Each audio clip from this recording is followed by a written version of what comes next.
சாய் தர்மா TV நேயர்களுக்கு ஆத்ம வணக்கம். சித்தர்களின் தாயாராகிய வாலை பரமேஸ்வரி தாயாருக்கு உலகத்திலேயே முதன்முறையாக 62 அடி உயரத்தில் மாபெரும் சிலையை அமைத்து சிவ ஆலயத்தை உருவாக்கி கொண்டிருக்கும் பொதிகைமலை பாட்டு சித்தர் அவர்களின் திருப்பணிகளுக்கு உங்களால் இயன்ற தான தர்மம் அளித்து நீங்கள் உங்கள் கர்ம வினைகளை தாயாரிடம் ஒப்படைத்து இரவா நிலையை அடைய சாய் தர்மா டிவி கேட்டுக்கொள்கின்றது. அத்தோடு தங்கள் குழந்தைகளின் பிறந்தநாள் விழாவிலும் பெற்றோர்களின் புண்ணிய தினத்திலும் அன்னதானம் அளிக்க விரும்பினால், ஏழைகளுக்கு உதவ விரும்பினால் உங்களுக்காக நாம் அதை செய்ய முன்வருகின்றோம். இதற்காக சாய் தர்மா டிவியை தொடர்பு கொள்ளவும். நன்றி. ஆத்ம வணக்கம்.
சாய் தர்மா டிவி நேயர்கள் அனைவருக்கும் சிவய நம்ம.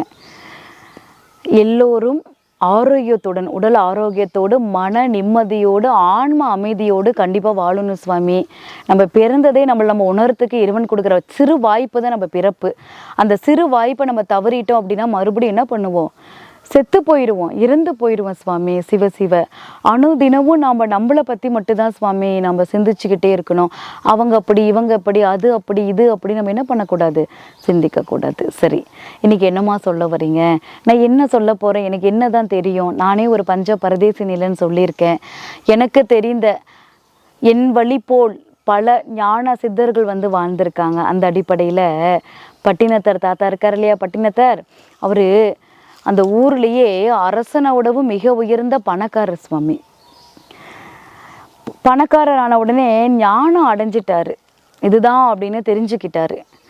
ஞானம் அடைந்த கையோடைய தன்னுடைய சொத்துக்களை எல்லாம் மக்களுக்கு பிரித்து கொடுத்துட்டு தன்னுடைய மனைவியை கூப்பிட்டு மிச்சம் இருக்கிறது எல்லாமே அன்னதானம் போட்டு வர உயிர்களுக்கெல்லாம் அன்னதானம் போட்டுவான்னு விட்டுட்டு போயிட்டார். போய் ஒரு மூலையில் எங்கே பால் அடைந்த ஒரு மண்டபத்தில் போய் சதா அமர்ந்து இறை சிந்தனையோடு இருந்திருக்காரு. இவருக்கு தான் ஜாதி குலம் மதம் எல்லாம் இருக்கும் இல்லையா? இதை பார்த்த மனிதர்களால் ஏற்க முடியல. நேராக அரசன் கிட்ட போய் சொல்கிறாங்க, இப்படி பட்டினத்தார் இப்படி கிறுக்கு பிடிச்ச மாதிரி ஆயிட்டாரு அப்படின்ட்டு. அரசனும் வந்தான். என்ன பட்டினத்தார் அடிகளே, உங்களுக்கு என்ன இல்லை? என்னோட மிக உயர்ந்த செல்வந்தர் நீங்கள், என்ன குறை? ஏன் இப்படி மாறுனீங்க அப்படின்னு. பட்டினத்தார் பார்த்துக்கிட்டே சிரிச்சுக்கிட்டே மௌனமாக இருந்தார். சொல்லுங்க அப்படின்ட்டு வாய் திறந்து சொன்னார். என்ன தெரியுமாங்க சொன்னார்? சிவ சிவ. எல்லாம் வச்சிட்ருக்கிற நீ நின்றுட்டுருக்கிற, ஒன்றுமே இல்லாத ஆண்டி நான் அமர்ந்துட்டுருக்கேன், உட்கார்ந்துட்டுருக்கேன், இதுதான் வித்தியாசம்ட்டார். பாருங்கள், ஞானத்தோடைய அந்த சொல்லு பாருங்க. காதற்ற ஊசியும் வாராது கடைவழிக்கு, அதாவது காது குத்துறதுக்கு கூட நம்ம ஒரு ஊசி பயன்படாது கடைவழிக்கு அப்படின்னா இது ஓங்கார தத்துவ சுவாமி. எல்லாரும் இப்படி நினச்சிட்டு இருக்கிறோம். சிவ சிவ. நமக்கு முத பிறந்த உடனே காது குத்துவாங்க இல்லையா, குத்தக்கூடிய அந்த ஊசி கூட நமக்கு வராது நம்ம இறந்ததுக்கு அப்புறம்ட்டு. ஆனால் அது அப்படி கிடையாது. இது பெரிய ஒரு மூல தத்துவம். இது ஐயா சும்மா சொல்லி வைக்கல, இது அப்புறம் பார்ப்போம். அப்படி சொன்ன உடனே ஞானம் அடைந்தவுடைய கண்ணில் படும்போது எல்லாரும் ஞானமாக மாறுவாங்க. அதனால இன்னைக்கு நம்ம சித்தர்கள், சீவசமாதி, நிறைய சாமியார்கள், ஞானம் பெற்ற உயிர்களை தேடி தேடி தேடி தேடி நம்ம போகிறதுக்கு காரணம், அவர்களும் ஞானம் அடைஞ்ச உடனே தன் கண்ணில் பட்ட எல்லாரையும் ஞானம் அடைவதற்காக முயற்சிப்பார்களாம். ஞானம் அடைவதற்கான பாதையை காட்டுவாங்களாம், கர்மாவை கழிப்பாங்களாம். அப்படி பட்டினத்தரடியை பார்த்த அந்த அரசன் அவருக்குள்ளேயே ஞானம் பிறந்து உடனே தன்னுடைய பதவி, தான் அரச பதவி, தன்னுடைய சொத்துக்கள் எல்லாம் விடுத்து அவர் பின்னாடியே சிஷ்ய பிள்ளையாக போக ஆரம்பிச்சிட்டாராம். இவர் எவ்வளோ தடுத்தும் அவர் கேட்கல, என்னை வந்து உங்கள் சிஷியனா ஏற்றுக்கோங்க அப்படின்ட்டு. ஆனால் இந்த ஐயா வாழ்ந்தபோது பாருங்கள், இந்த சிஷியனுக்கு கூடங்க முத்தி ஈசனோட கலந்து சிவகதி நிலை கிடைச்சிது. சிவபதத்தை தொட்டார். பட்டினத்தாருக்கு கிடைக்கலையே. ஏன் அப்படின்னா இறைவன் வந்து தீர்மானம் செய்கிறாரு, இவ்வளோ பெரிய ஞானியை இந்த உலகத்துக்கு அறிமுகப்படுத்தாமல் நம்ம எடுத்துக்க கூடாதுன்னு சொல்லி இவர் போய் துடிக்கிறாரு. ஐயா, என் சிஷ்ய பிள்ளை, அவனை நீங்கள் ஏற்றுக்கும் போது என்னை ஏன் ஏற்றுக்கலன்னு அழுகுறாரு சிவத்துக்கு முன்னாடி.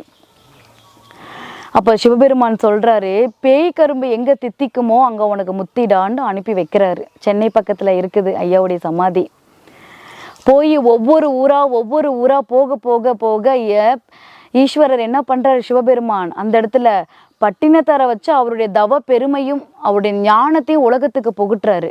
போகிறாரு, ஒவ்வொரு ஊராக நடந்து போய் கரும்பை வந்து பிச்சு உடச்சி சாப்பிட்றாரு. எல்லா கரும்பும் இனிக்குது. சிவ சிவ அப்படியே போறாரு. அவர்களோட முத்தி நிலை வரும்போது அந்த பேய் கரும்பு என்னைக்கு உனக்கு தித்திக்காதோ அன்னைக்கே வந்து திகைப்பு அற்றாதோ, இதெல்லாம் வேற, இன்னைக்கு நம்ம இப்படி கொண்டுட்டு வந்துட்டோம். அப்போ வந்து அவருக்கு அப்படியே ஒரு சந்தோஷம். தன்னுடைய மேனியவே உடனே சிவலிங்கமாலாம் மாற்றிக்கிட்டாரு. சிவ சிவ. இப்போ இது என்ன அப்படின்னா எல்லோராலையும் முடியும் சுவாமி, எல்லோராலையும் நம்ம என்ன பண்ணலாம், நம்ம முடியும், ஞானம் அடைய முடியும். ஒரு நொடி பொழுது தான் நம்ம உணர்ந்துட்டோம், நமக்குள்ள ஆன்மாவை நம்ம வந்து போகக்கூடிய அந்த பாதையை அறிஞ்சிட்டோம் அப்படின்னாவே நிச்சயமாக எல்லோராலையும் ஞானம் பெறவும் முடியும், இறைவனடியே சேரவும் முடியும். சிவ சிவ. சிவாய நம. திருச்சிற்றம்பலம்.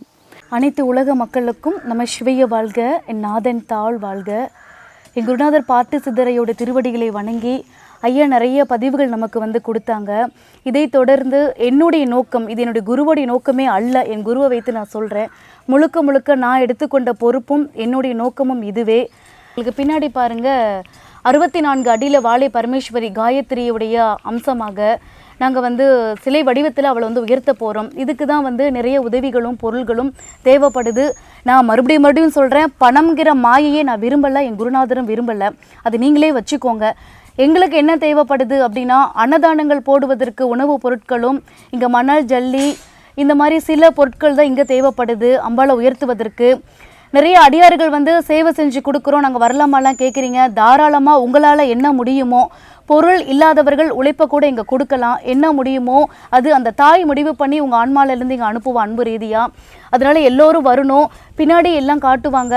இது மிகப்பெரிய நானும் என் குருநாதரும் சேர்ந்து ஒரே ஒரு ஆன்மாவுக்கு ஒரு நன்றியை தெரிவிக்கணும் அப்படின்னா அது சாய் தர்மா சேனல் மட்டும்தான். ஏன் அப்படின்னா பிரம்மசூத்திர குழு ஐயாவை வந்து அந்த அளவுக்கு வளர்த்து விட்டவங்க அவங்க தான். அந்த இடத்துல ஐயாவை இன்னைக்கு இவங்க தேர்வு செஞ்சு ஐயா மூலியமாகவே உலகத்துக்கு நிறைய ஆன்மீக உயிர்களுக்கு அன்பு மெய்ப்பொருளை வந்து காட்ட இருக்காங்க. அதனால நானும் என் குருநாதரும் அவர்களுக்கு ஒரு சின்ன நன்றியை தெரிவித்து கொண்டு நீங்கள் எல்லாரும் உதவிட வேண்டும் அப்படிங்கிறத நான் கேட்டுக்கிறேன்.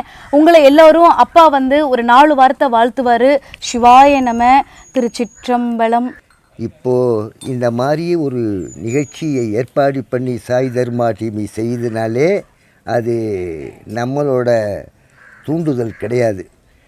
இறைவியே அவங்களுக்கு அதை உணர்த்தி இந்த உண்மைகளை உலகத்தில் இருக்க நல்ல உயிர்களும் அதை தெரிஞ்சுக்கிட்டு இறைவன்கிட்ட உண்மையாக பக்தி செலுத்தி இறைநிலையை அடையணுங்கிறதுக்காக இந்த ஏற்பாடு பண்ணியிருக்கிற அவர்களையும் இதை பார்க்குற அத்தனை உலக ஆன்மீக ஆத்மஸ்வரூபிகளையும் நான் வணங்கியும் வாழ்த்தியும் என்றும் நலமோடும் வளமோடும் வாழ்க வாழ்த்துகிறேன். அன்பே சிவம்.